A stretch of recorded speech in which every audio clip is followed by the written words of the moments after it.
July, which means it's Style and Design Month.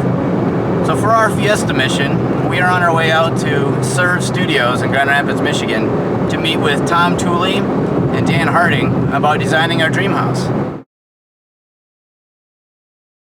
But why don't we go through the plans?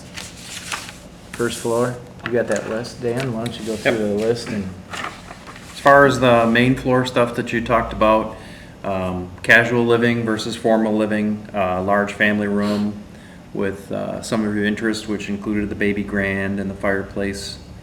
So you can have a fireplace to visually look, connection to the kitchen, and getting some vaulted ceilings where we could. And then also one of the ideas that you thought was important was having a big deck on the back. Then kitchen, dining, semi-formal on the dining as an attachment space versus a separate formal space.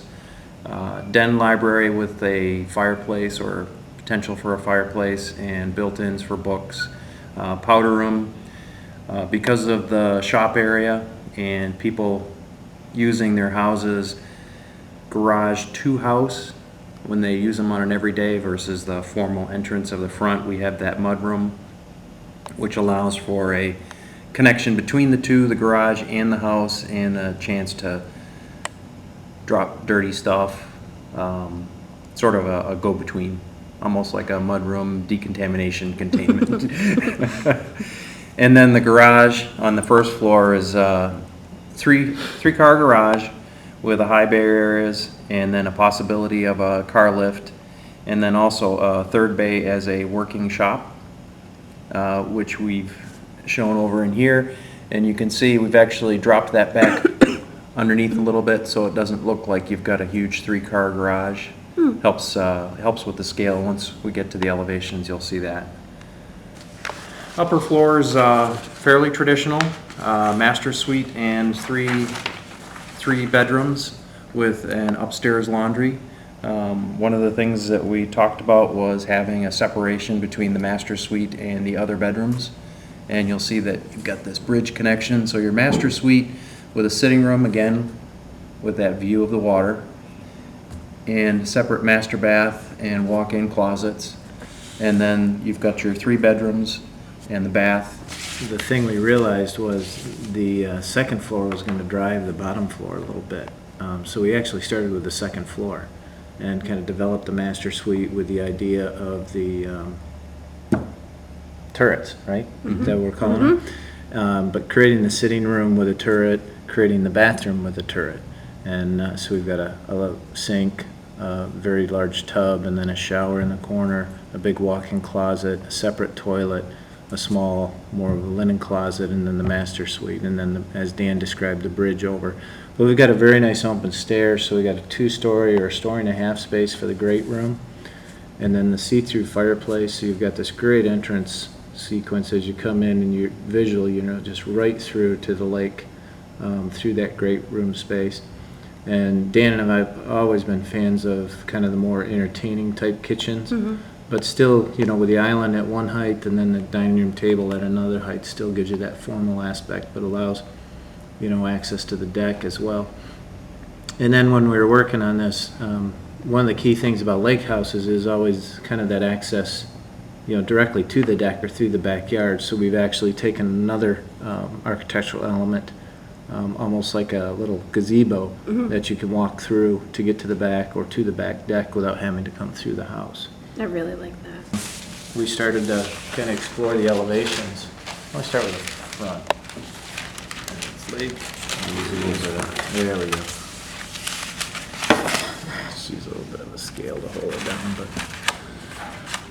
But one of the things you talked about in terms of a style is Victorian shingle style, seaside, cottagey kind of look, and that's the style that we were going for, and that does include the turrets and some of the other elements that you were looking for and thought were important.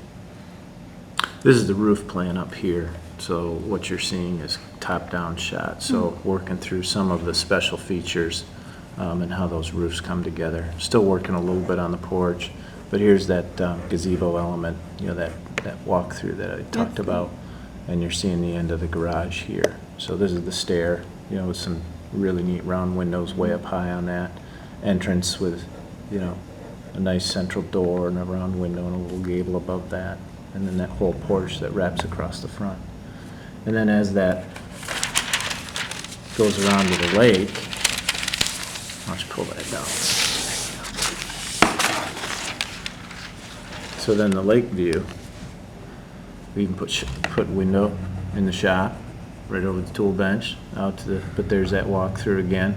And now you're seeing the kitchen window, the dining room window, the great room window, you know, with a large fun window, you know, up above that. And then this is the sitting room with the 3-season underneath it. And we had a little bit of extra area upstairs, square footage, and that's why you'll see this little projection. And that's actually the master suite and that little window seat I was talking about there. Okay. So, and then the walkout, you know, with big sliding door, you know, to kind of a family room down there and another room there. And then the side elevation, I mean, drew just the one towards the master, but this is where you can see the baby grand in that large bay window, the 2 windows in the master suite. And then this would be kind of that 3-season, a little bit of the sitting room, and then the front porch. And then here's that setback you're seeing, the 2-car garage with the setback for the shop. Well, guys, thanks again for everything you've put together out here. Sarah and I are very happy with the plans. We think that you know, obviously we wish the bank account was big enough so we could say, all right, let's print these off and let's start excavating and let's put this thing up. So.